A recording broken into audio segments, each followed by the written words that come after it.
Welcome to Spokane Business at Spokane Talks. I'm Cindy Donahue, and I'm very pleased to be joined this morning by Josh Wade of Nectar Catering and Events, Nectar Wine and Beer, and Bark Rescue Pub.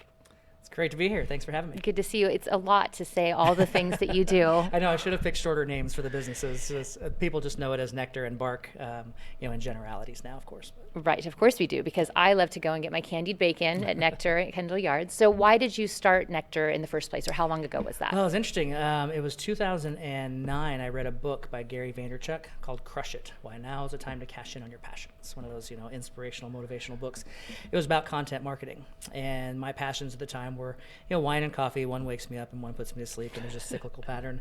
So I remember after I finished the book, I was super excited about this content marketing using Facebook and blogging and all of that. So I started a blog called drinknectar.com, a Facebook page, a Twitter account, and just started blogging on the regular about wine and hoping someday somebody would know about Josh Wade in Spokane, Washington. And about 4 months in, we were getting about 20,000 page views a month on the blog. Wow. So the social media came before the Yep. brick and mortar. That's so interesting. So you really became an expert in social media kind of first. As much as you can become an expert in an evolving thing, yes. It was kind of what was the catalyst there. And there was actually an article, I think, that the Journal of Business did. The title was From Click to Mortar instead of Brick to Mortar. Very beginning days. good marketing in Right? that. Yeah. And are you from Spokane?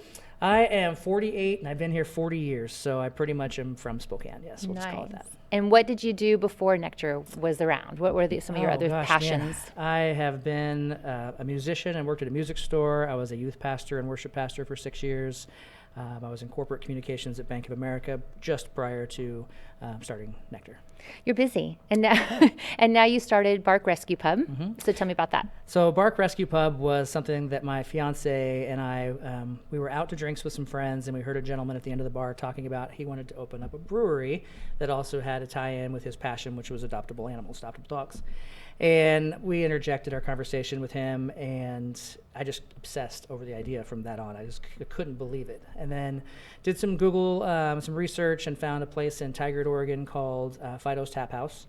And then, of course, there's the cat cafes that were popping up in Seattle and Portland and all of that.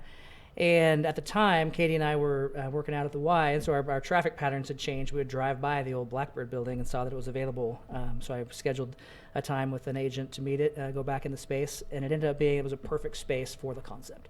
There's an area that's separate from the restaurant that we turned into the adoption center, and we became the world's first cat and dog rescue. The world's first. The world's so first. I can go in and I can pet dogs and meet cats. You can. And I can go have food. And what kind of food is it at Bark? So we are doing an elevated pub food. Since we're close to the arena and close to the new event center that's going in there, we wanted to make sure it was, burgers and handhelds, but also for the dinner time, having some entrees that become like a signature entree for us. And so the why is because you thought it was a great concept, or because you fell in love with the idea of people rescuing cats and dogs? Both, to be honest with you. We own 3 rescue animals, or we have 3 rescue animals, 2 that have been brought from the Spokane Humane Society and 1 from down in Moscow.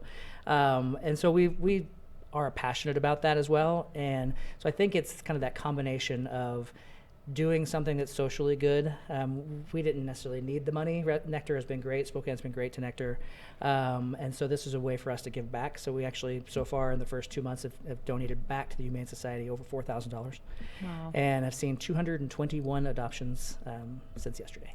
Really? Yep. That's fantastic. Oh, so it's a really meaningful thing for our community, and especially absolutely. during this time when everyone needs all that love and affection, and the animals do too. We'll get the texts from the staff members or the videos or whatever of the animals, and there's sometimes you'll see one that gets adopted, and you're like, oh, and a little tear. It's like it becomes something you really, especially one that stays for 4, 5, 6 days. I think the longest we've had an animal stay is about a week. Usually it's 18 hours or so. They go fast when they're down there because there's a lot of people that visit us. So you and Katie might have more than 3 rescue Well, animals. I keep it hard line as to no. There's sometimes I'll send her a picture of one and she's like, can we? I'm like, no. We do have a house now instead of renting. We were previously renting. So who knows? Maybe at some other point we'll get a small dog or something. Maybe one day. So what makes Spokane a great place for you to have businesses? I mean, you have more than one, so obviously you like having businesses here. I do. I mean, I really can't consider, I wouldn't envision being anywhere else, to be honest with you. Spokane community is very tight-knit. I mean, just as we were talking, we know several of the same people, and that is multiplied everywhere you go. I mean, it's oh, you know so-and-so, you know so-and-so. And for the most part, Spokane is very supportive and wants to see a business succeed.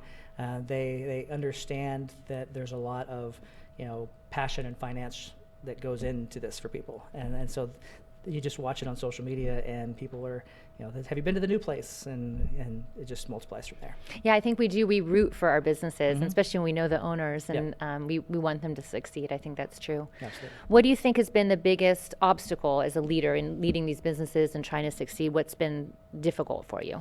Obviously, other than COVID. Other than COVID. The biggest struggle really over the years, like that's consistent, is the right team, the right mix of people and personalities. When it was Nectar tasting room before the catering thing, it was you developed like a cult of personality with this young man named Ben, and he became the person that everybody wanted to go see.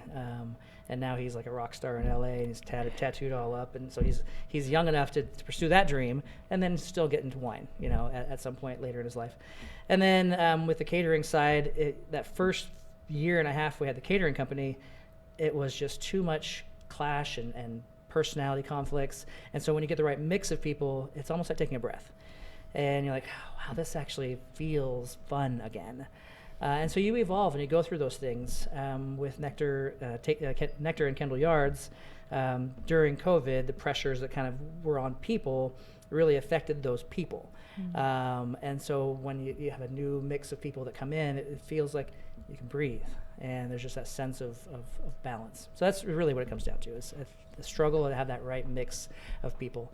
And at Bark, we currently employ, when we first started, we're a little slower now, the season is changing, but we opened with 56 employees.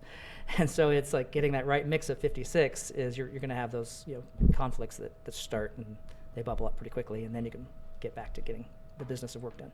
Did you learn to do something unique with your culture that made it easier to breathe over the years? I mean, is there something you look for in people or in something that you offer as an employer that makes that easier? Well, I mean, we're around wine and beer, so that can relax people a little bit, and good food, of course. I really think, I'm a pretty easygoing person.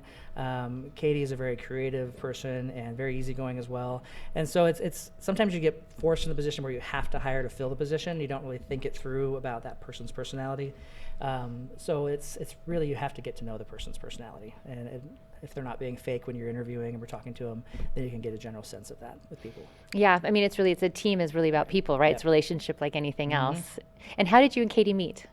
Oh gosh, I was teaching a social media class in Moss, actually it was in Lewiston, probably, 8 years ago. And we were in different relationships at the time, and then I went back for a follow-up class. It would have been 6 years ago, and we had dissolved ourselves of those relationships. And so we started chatting on Facebook, and I invited her up to be a guest of mine at a wine event that I was at, and kind of just went from there. So you wooed her with wine. I wooed her with wine, yes. And now she won't drink anything cheap. I mean, I've definitely elevated the wine game. So it's I guess it's the bad news of that. So yeah. I don't think there's anything bad about that. Right? I disagree. Yeah, I know.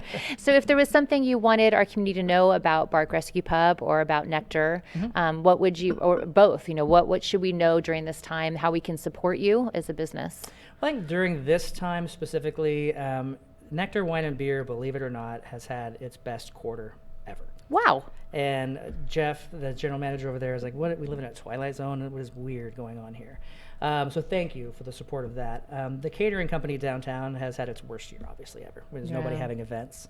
And so for us, going into the holiday season, we're hoping for people that we can safely serve them boxed dinners or boxed lunches. People still want to have their office celebrations. Had some great ideas with people that everybody's working remotely now, but the business owners are buying them dinners that can be delivered to their house, and they're all delivered the same day. So those are kinds of things that we're trying to do as well. And I think that will get us through the last month and a half, 2 months of the year. And then at Bark, it really is for us continuing to come down. I mean, it's obviously a newer business. We've seen great success. We're slowing down like most all restaurants do into the winter months.